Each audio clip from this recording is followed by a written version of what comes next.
오케이. 그러면 오늘의 마지막 시간 살펴보도록 하겠습니다. 바로 이어서 이제 보겠습니다. 우리가 잘 이해하게 된 결정 트리고 새롭게 이해가 되고 있는 이제 선형획인데 결정 트리에서 이때까지는 이제 클래시피케이션, 분류의 사례에 대해서만 살펴봤는데 이제 리그레서라고 하는 것이 가능하고 이렇게 이제 사용하는 것이다라고 하는 것입니다. 그런데 이런 연속적인 값을 예측하는 것과 관련해서는 이제 결정 트리를 그려보시면 이런 점들이 다릅니다. 손실 함수가 다릅니다. 이 손실 함수는 이제 스퀘어 에러라고 하는데 이게 무엇인지에 대해서도 이제 한꺼번에 살펴보겠습니다. 이거를 지금 시점에서 보는 이유가 무엇이냐면 결정 트리를 끝낸 줄 알았는데, 그죠? 왜냐하면은 이제 이 회귀의 예시는 선형 회귀랑 결합해서 이제 살펴보는 것이 여러모로 이제 이점이 있기 때문입니다. 그런 이유로 인해서 같이 이제 보는데 그러면 결정 트리는 이거를 어떻게 했는가? 이 결정 경계를 이제 보겠습니다. 2.0에서 나누고 1.0, 3.0에서 나눴네요. 그러면은 이제 이 결정 경계를 그리는 것은 이제 다 수직선으로 한꺼번에 그릴 수 있을 것 같습니다. 그래서 이제까지 이제 해왔던 것처럼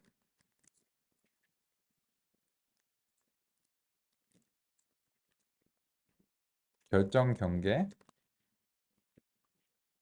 결정 트리 경계를 시각적으로 이제 표시해 보겠습니다. 이제 PLT에서 이제 vertical lines 이렇게 이제 수행하시면 될 것 같고요.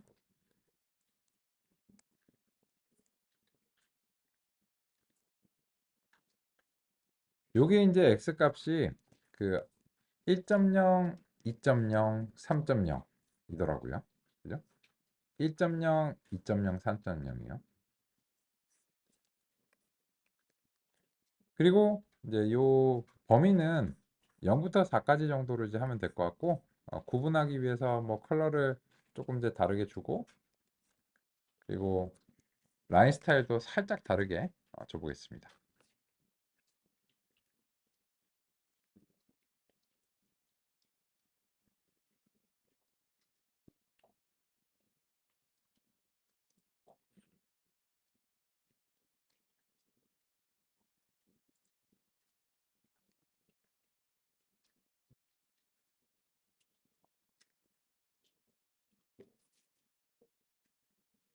그러면 이 결정 경계가 회귀에 대해서 어떻게 예측을 했는지를 우리가 살펴볼 수 있는데 같이 이제 따라가 보겠습니다. 처음에는 2.0으로 쪼갰는데요. 그러면 이제 2.0으로 쪼갤 때 대상 샘플의 개수가 이제 4개입니다. 그러면 이제 요 중앙에 있는 거겠죠? 그러면 이거를 쪼개면 여기에 2개, 여기에 2개가 남죠. 근데 이 회귀의 문제에서도 그냥 같은 원칙을 적용하시면 됩니다. 그래서 x1이 1.0이니까는 여기서 이제 x1이 1.0에서 또 쪼갰는데 그래서 결과적으로 이 아래쪽에서는 샘플을 한 개씩만 남기게 됩니다.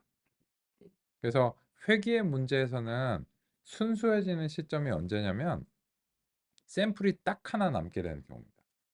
그러니까 분류에서는 샘플의 개수가 많아도 단일 유형이면은 손실이 0이 됐죠.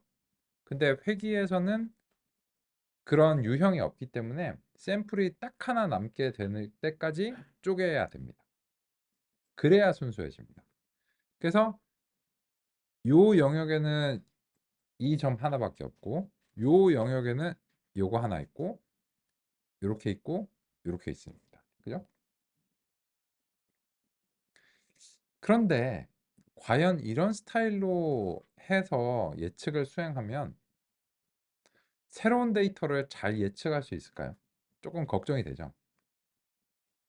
그래서 새로운 데이터를 한번 정의를 해보겠습니다.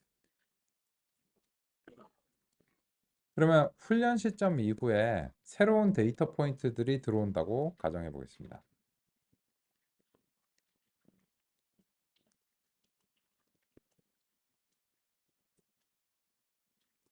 x new라고 하겠습니다. 그리고 이거는 우리가 이제 그 수동으로 할당하겠습니다. 4.5, 5.5, 6.5 이런 식으로 할당을 하겠습니다.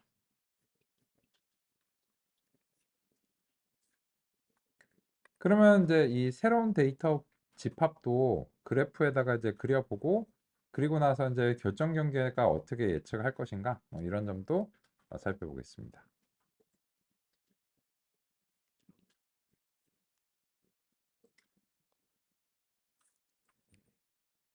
그러면 이 아래쪽에서는 새로운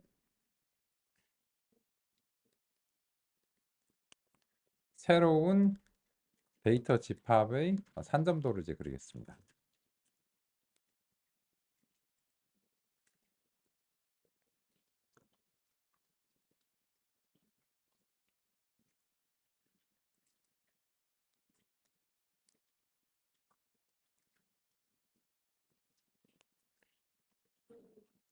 X뉴들인데 요 X뉴들이 이제 그 각각 이제 그 동일한 방식으로 4.5 그 X뉴 자체에 대한 이제 값들도 여기서 이제 동일한 방식으로 이제 그리겠습니다.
예전과 다르게 이 X뉴라고 하는 것은 이제 2차원적이지 않고 1차원적인데요. 무슨 말이냐면 이 Y축이 진짜 그냥 Y입니다. 그러니까 데이터 포인트들은 요 선상에서 일어나게 됩니다.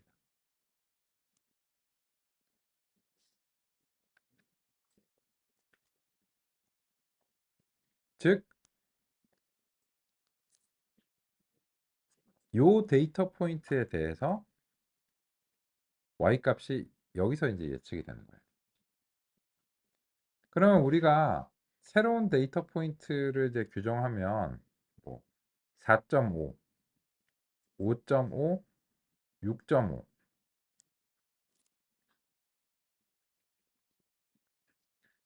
여기에 찍히는 점 자체가 새로운 데이터 포인트들인 겁니다. 그래서 데이터 포인트 자체를 실제로 그리려면 그냥 요 축상에서 점을 찍어야 되기 때문에 요 자체로서는 좀 그리기가 어려운 편입니다.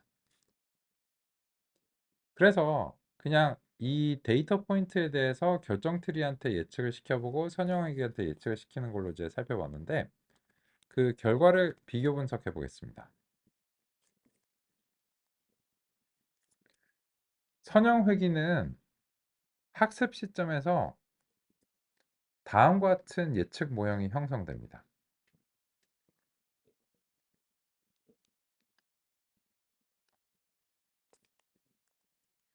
그래서 어떤 기울기와 절편으로 이제 수행이 되고 그 값이 적절하게 설정이 됐을 겁니다. 이 훈련 데이터를 다 상대할 수 있도록요. 그런데 그리고 나서 새로운 데이터 포인트에 대한 예측을 요청받으면 그냥 이 직선을 따라서 예측을 합니다. 따라서 이 직선상에서 새로운 데이터 포인트에 대한 예측들이 발생한 것을 확인할 수 있습니다. 그리고 그럴 법하죠. 이런 식의 추세가 있으면 아마 이런 식으로 예측하는 게 맞지 않을까 싶습니다. 그런데 비교해서 결정 트리의 예측을 한번 보시면 결정 트리의 예측이 여기서 됐습니다. 다 똑같아요.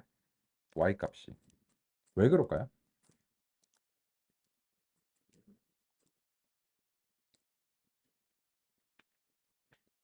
그 이유는 이제 이렇습니다. 여기에 새로운 데이터 포인트들이 들어옵니다. 예를 들어서 그 데이터 포인트가 4.5라고 한번 생각해 보겠습니다. 그러면 결정 트리라고 하는 것은 훈련 시점에서 그야말로 결정됩니다. 그러면 if else 을 한번 쫓아가 보죠. 4.5는 2.0보다 작거나 같은가요? 아니죠. 4.5는 3.0보다 작거나 같은가요? 아니죠. 그러면 어디에 도달하냐면 여기에 도달합니다. 이거는 if else문의 마지막 else입니다. if else문이 다 소진되면 여기에 도착하는 거예요. 다 아니오죠. 근데 이 경우에는 이 전체 영역이 그냥 3.5로 예측이 됩니다.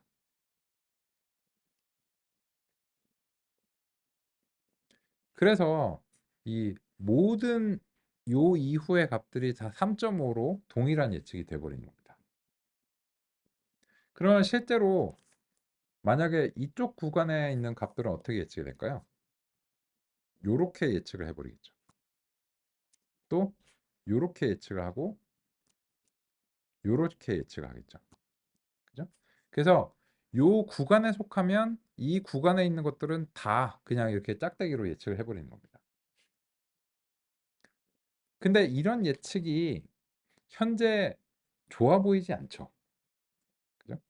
그래서 이런 분포를 가진 데이터에 대해서는 결정 트리는 상당히 잘 못합니다. 근데 이렇게 간단한 사례로 제가 말씀을 이제 드리는 이유가 뭐냐면 선형 모형의 경우에는 이제 그 직전에 이제 예시에서 데이터의 개수가 아무리 많아도 그냥 직선 하나를 구하면 되는 겁니다.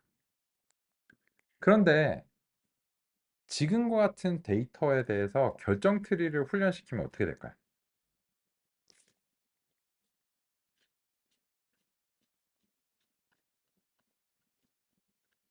이런 식으로 결정 경계를 형성했죠. 그러면 이런 식으로 형성되는 결정 경계가 새로운 데이터에 대해서 잘할 리가 만무하죠. 그래서 그런 사례를 한번 실제적인 데이터로 살펴보겠습니다. 이거는 오랜만에 그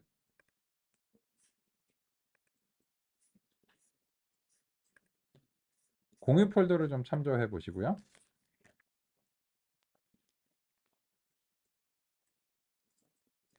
여기서 데이터 폴더를 가보도록 하겠습니다.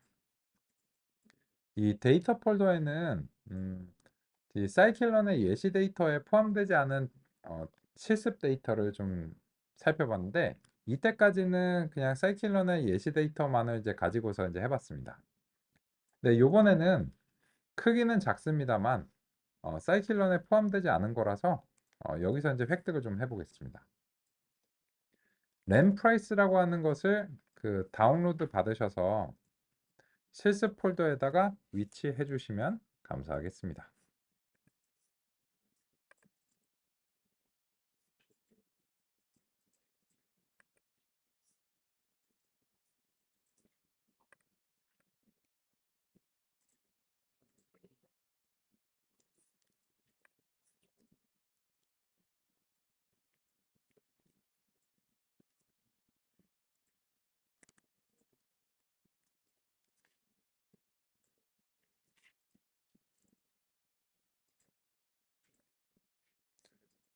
그러면 실습 폴더에 램 프라이스 CSV가 있다라고 가정하고 다음과 같이 읽어오도록 하겠습니다.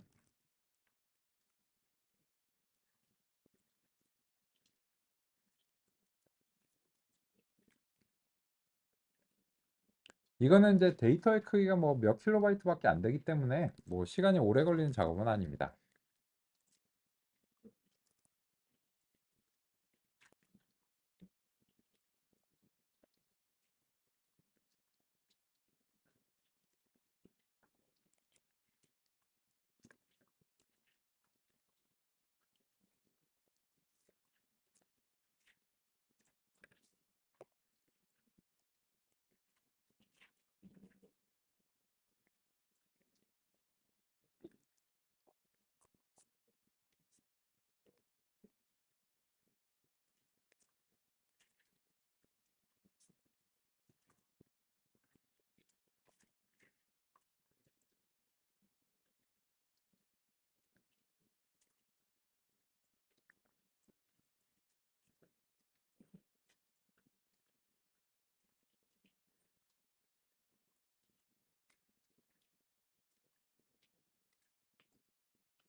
그러면 펜더스의 read CSV를 통해서 바로 읽어올 수 있다는 사실을 이제 알게 됐는데요.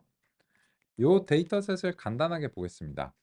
보시면 그 램이 1957년에 이때쯤에 그 랜덤 액세스 메모리라고 하는 게 개발되었던 것 같습니다. 컴퓨터 역사에서는요.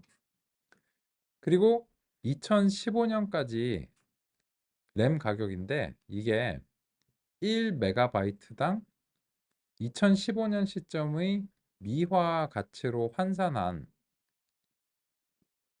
그런 데이터셋입니다. 근데 이제 보시면 요게 이제 그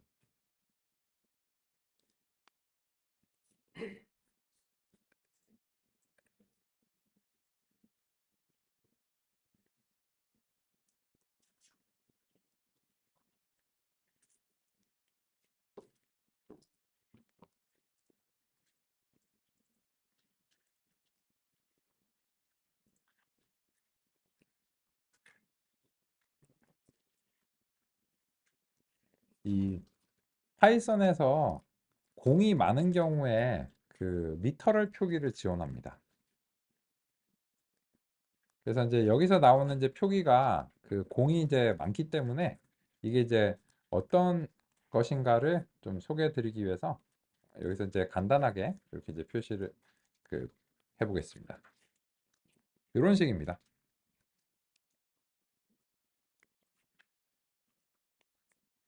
그래서 공이 이제 되게 많은 경우에는 이걸 이제 그 작성하는 게 힘듭니다.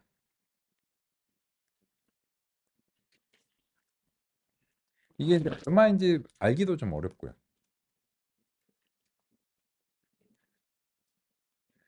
0000 쓰다 보면 도대체 몇 개를 썼는지 알기가 좀 어렵잖아요. 그래서 10의 마이너스 8승 이런 식으로 이제 쓰는 겁니다.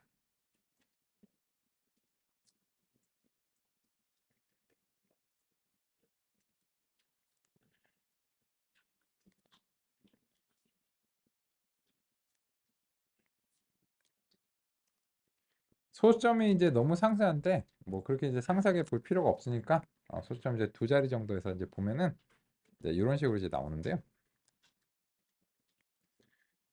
1957년에는 1메가바이트당 이게 얼마인가요? 4억 달러입니다. 4억 달러. 그러니까 이런 거죠. 1957년에 램이 처음에 개발됐을 때는 메가바이트라는 걸 만들 수도 없어요. 그죠?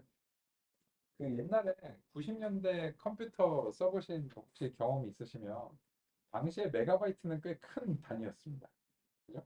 그래갖고 막 당시에 막 도스가 메모리가 메가바이트 뭐 필요가 없다 뭐 이런 얘기가 뭐 있었을 정도잖아요. 지금 말도 안 되는 얘기죠. 근데 당시에는 메가바이트를 만들 수도 없거니와 혹시 만들었다면 당시에 가격을 이제 뭐 현재 물가로 환산하면 1메가바이트당 4억 달러. 말도 안 돼. 지금은 1메가바이트가 물리적으로 땅에 떨어져 있으면 주가 고민될 만한 그런 가격이죠.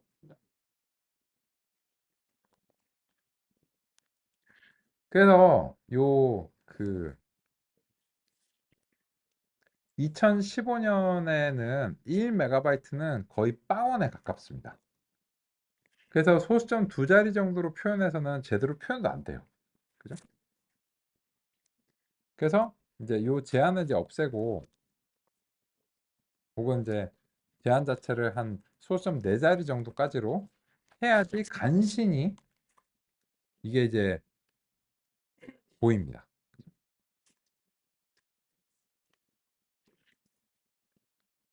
그리고 이제 이걸 굳이 뭐 제한할 이유가 언제 없죠. 거의 0에 가깝죠.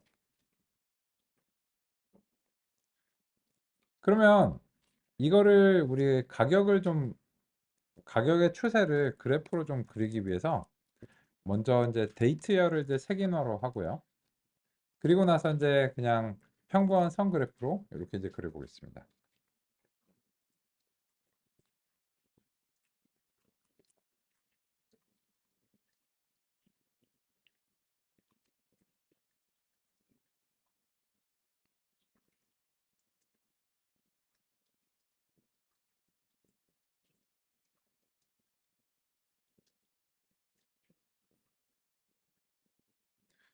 근데 보시면 이 그래프가 이렇게 이제 그려지는데 제대로 그려지기 어렵다는 사실을 알 수 있어요. 왜냐면 이게 너무 급격하게 변해서 그 몇 년 만에 이 가격이 4억 달러에서 급격하게 내려옵니다. 이렇게 변화가 너무 급한 경우에는 제대로 보기 위해서는 로그 스케일이 도움이 되죠. 그래서 Y축을 로그 스케일로 그리라고 설정하게 되면 이런 추세가 이제 눈에 보입니다.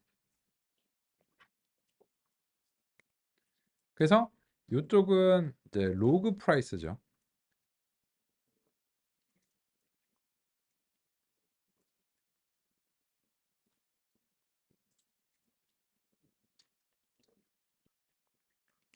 그러면 이렇게 그려놓고 나니까는 굉장히 뚜렷한 추세가 있다는 사실을 알 수 있습니다. 램 가격이.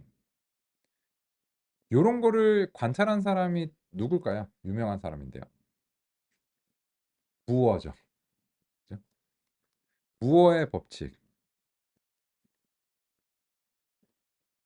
18개월마다 집적도가 2배씩 증가한다는 게 무어의 법칙이잖아요. 근데 집적도가 2배씩 증가하니까 가격도 기하급수적으로 낮아지겠죠. 뭔가 2배씩 증가한다는 거는 기하급수적인 그런 어떤 발전인데요. 근데 그런 것들의 추세를 보고 싶으면 로그 스케일로 이렇게 그림을 그려야 추세를 제대로 볼 수가 있죠. 근데 상당히 그 무어의 법칙을 잘 따르는 듯한 그런 느낌. 그러면 사실 굉장히 추세가 분명한데 그렇다면 이걸 예측하는 것도 어느 정도 가능할 것 같습니다.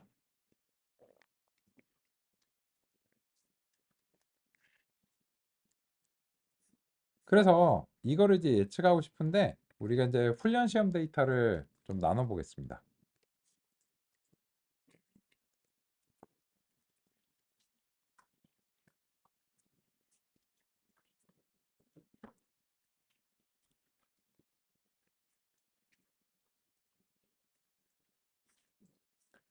그런데 이때 트레인 테스트 스플릿을 쓰는 대신에 요 데이트를 기준으로 요 Y2K죠.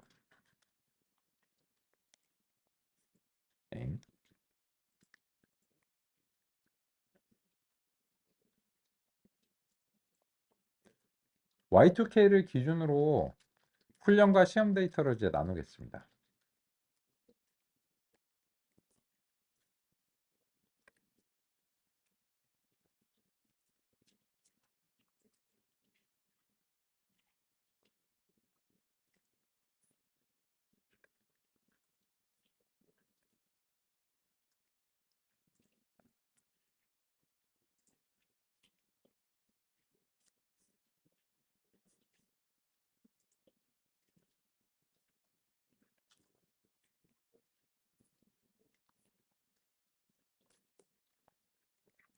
왜 그런가 하면은 이런 데이터는 이제 시간의 흐름에 따라서 수집된 데이터인데 훈련 데이터는 과거의 데이터가 돼야 되고요. 시험 데이터는 미래의 데이터가 되어야 하기 때문입니다. 이런 데이터는 이 시간의 흐름에 따라서 수집된 데이터는 셔플을 해서 섞으면 안 됩니다. 그러면 미래의 데이터가 훈련 데이터에 포함이 될 수 있기 때문인데 그러면 백투더 퓨처 하는 거죠. 그래서 그렇게 되면은 이게 제대로 된 실험이 아니기 때문에 그래서 이런 시계열 데이터들은 굉장히 유의해서 나눠 주셔야 됩니다. 따라서 우리가 이제 기존에 사용하던 이제 트레인 테스트 스플릿을 쓰려면 셔플을 안 해야 되고요. 그리고 이제 지금은 이제 명시적으로 어떤 특정한 시점을 이제 골라서 나눴습니다. 근데 그러면은 이 램 트레인을 이제 보시면 타겟 값은 프라이스가 돼야 되겠죠?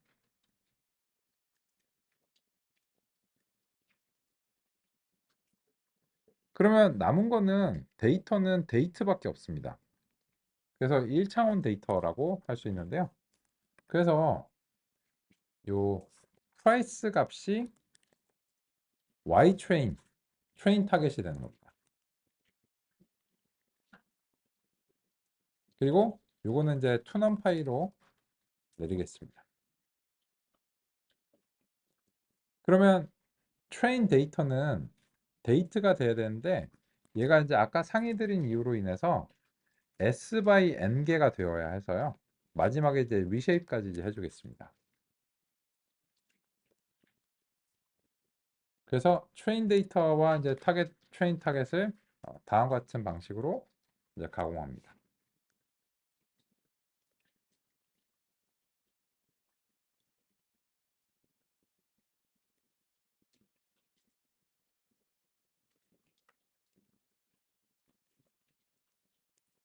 그러면 같은 방식으로 테스트 타겟과 테스트 데이터도 가공합니다.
그러면 이런 데이터에 대해서 우리가 이제 결정 트리를 학습시켜 보겠습니다.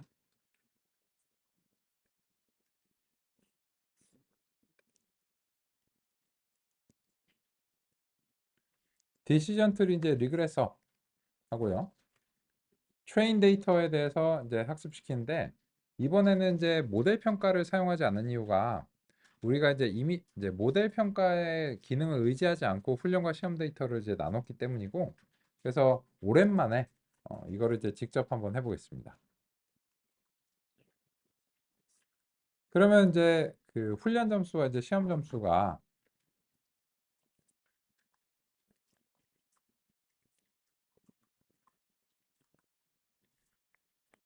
다음과 같은 방식으로 이제 나와야 되겠죠.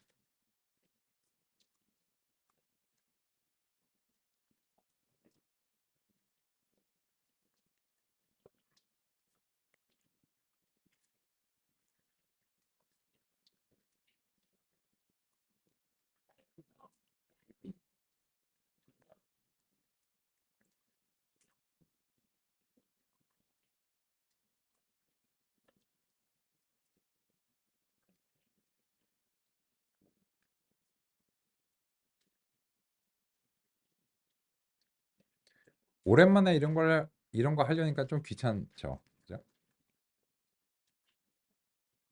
모델 평가 이제 잘 해줘 왔었는데.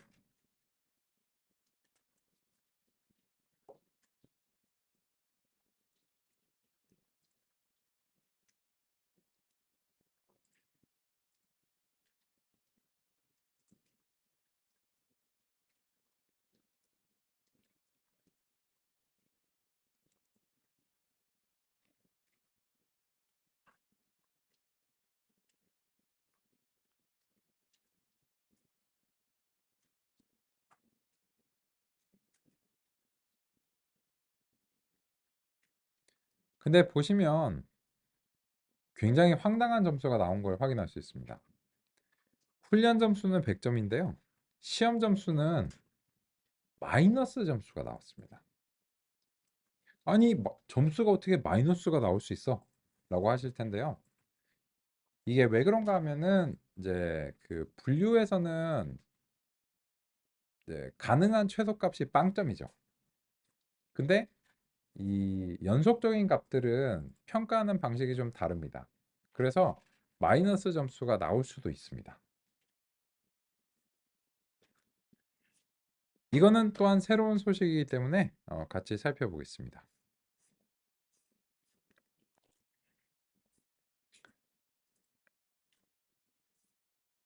여러 성능의 지표가 있는데요.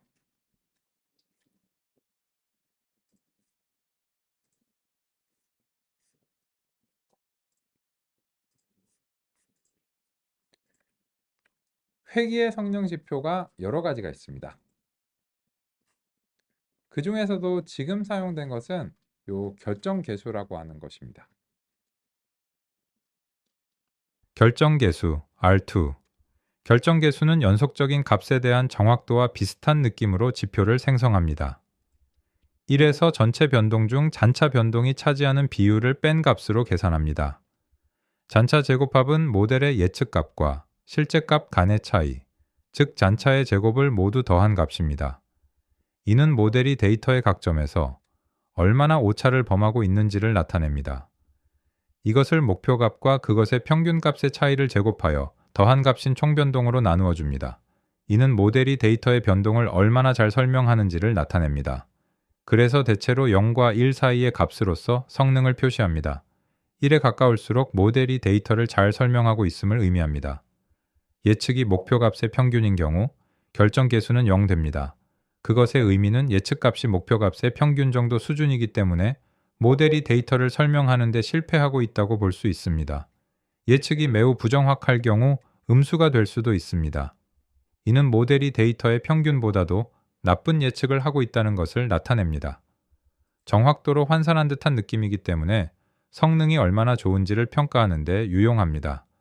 그래서 종종 회기 성능의 지표로 활용됩니다. 그러면 이전과 관련해서 이제 연속적인 값에 대해서 그 성능을 측정하는 것은 결국은 정답하고 예측을 다음과 같이 이제 차이를 구하는 것에 대부분 이제 기인합니다. 보시면 다 이제 차이를 기반으로 합니다. 왜 그럴까요?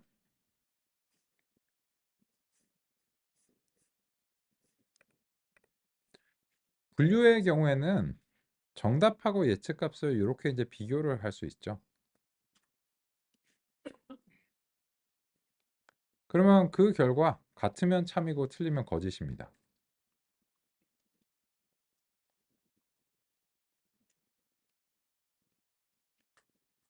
그런데 이 연속적인 값인 회귀 예측의 경우에는 예를 들어서 정답하고 예측이 1.0이고 예측을 1.000001로 했다라고 하면 이거를 비교하면 뭐가 나올까요? 거짓이 나옵니다. 완벽하게 일치를 안 하는 거예요. 근데 이거는 사실상 거의 동일하다고 봐야 되겠죠. 근데 이 회귀의 경우에는 이런 식으로 비교하게 되면 정말 토시 하나라도 틀리면 다 거짓이 나와 버리기 때문에 이게 어 유용한 평가 지표라고 하기 어렵습니다.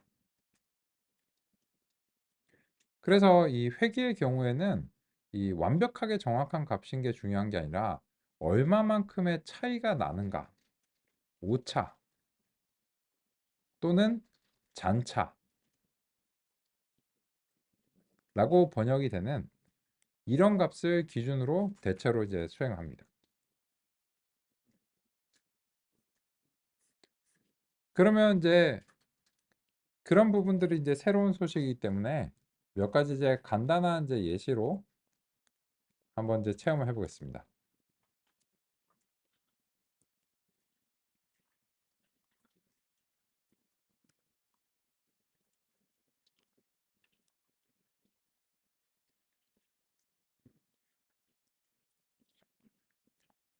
정답이 그냥 0부터 10 범위에서 100개의 값이라고 이제 하겠습니다.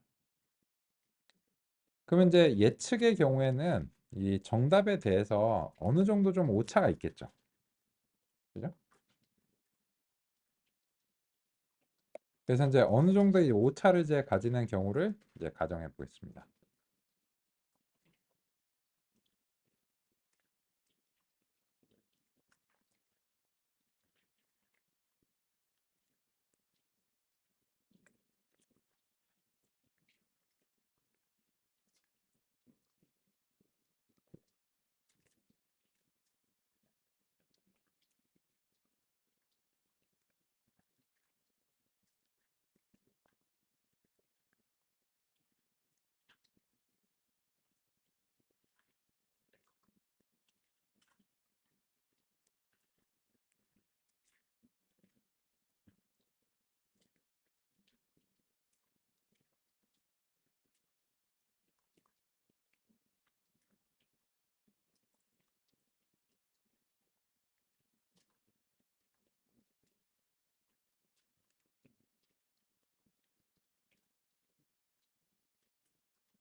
그러면 보시면 이 오차라고 하는 것은 정답과 예측값의 이제 차이입니다. 그죠?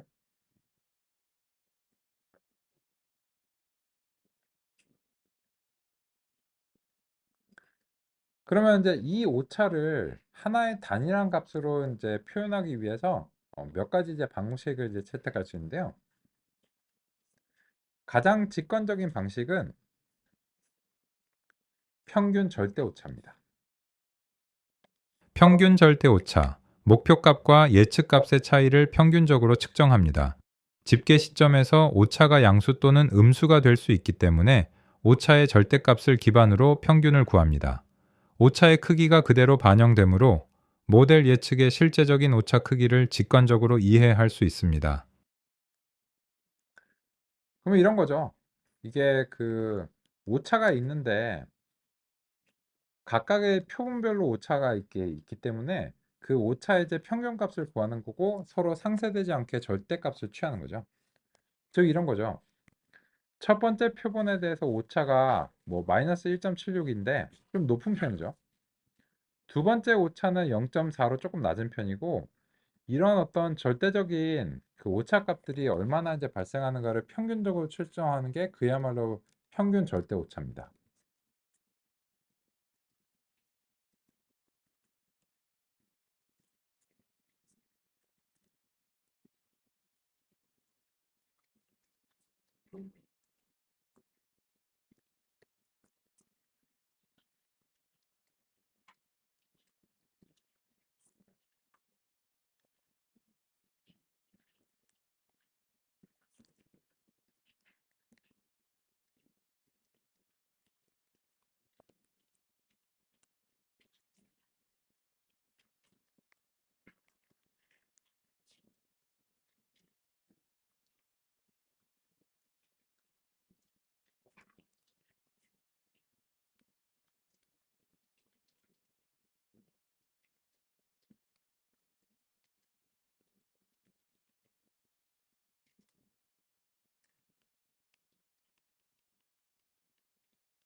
그러면 오차의 절대값의 평균을 구하면 평균 절대 오차가 됩니다.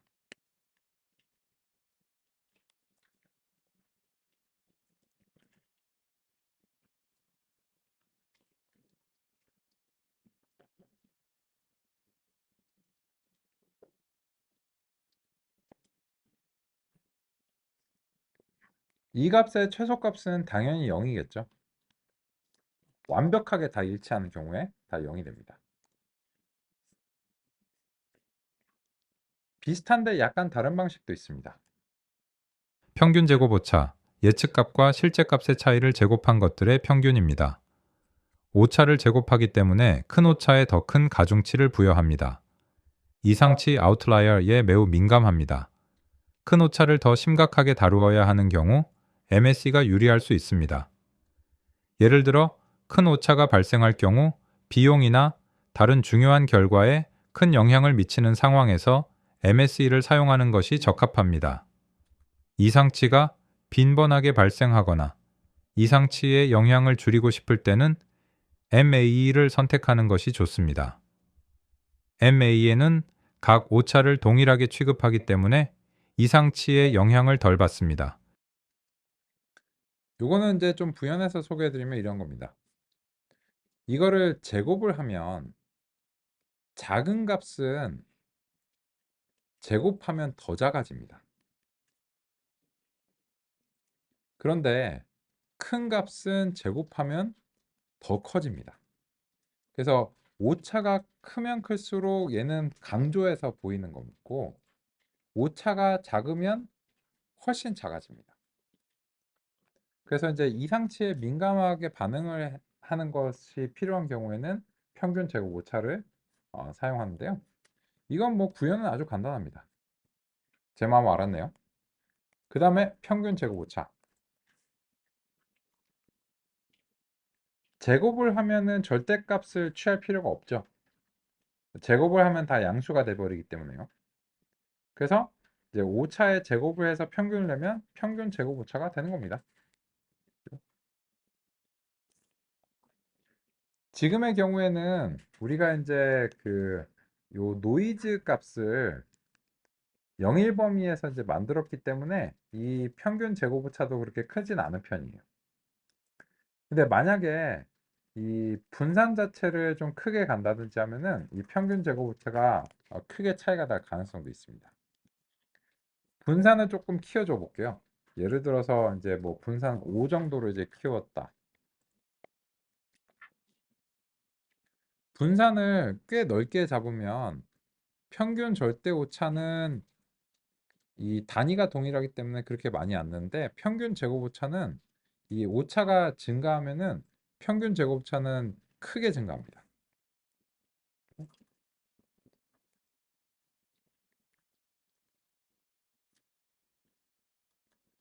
그런데 요 두 개의 값을 보면은 그래서 이게 좋은 건가 안 나쁜 건가를 말하기가 대단히 어렵습니다.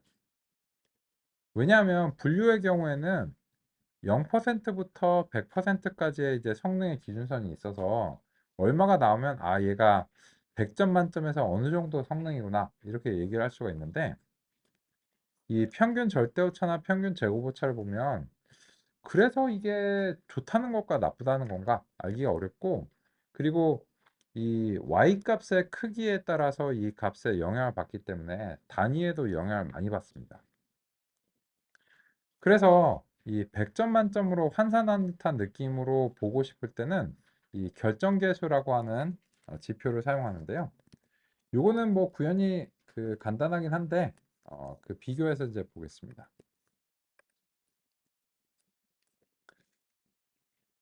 결정계수라고 하는 거 줄여서 이제 R2라고 부르는데 요거는 이제 조금 구현이 필요합니다. Y 값하고 이제 예측 값이 이제 필요한데요.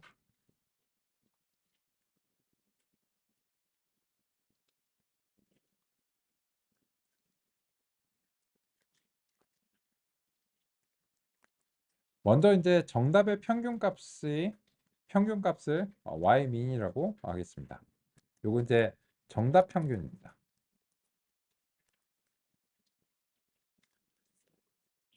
그러면 이제 오차는 그냥 예전하고 이제 똑같습니다. 정답과 예측값은 이제 차이입니다.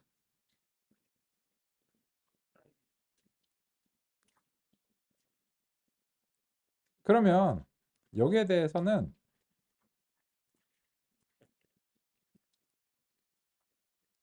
아까 평균 제곱 오차와 이제 비슷한 스타일로 다음과 같이 이제 해줍니다. 그런데 이게 이제 가능한 이제 1.0 범위에서 움직일 수 있도록 다음과 같이 이제 수행합니다. 그러면 결정 계수는 어떻게 나오는지 이제 확인해 보겠습니다.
결정 계수를 다음과 같이 이제 구현을 해서 이 특성을 이제 살펴보고자 이제 우리가 이제 제시를 했는데요. 여기에 관련해서 그 정리하고 살펴보는 거는 내일 이어서 알아보겠습니다. 오늘은 여기까지 살펴보도록 하겠습니다. 오늘도 수고 많으셨습니다. 감사합니다. 네.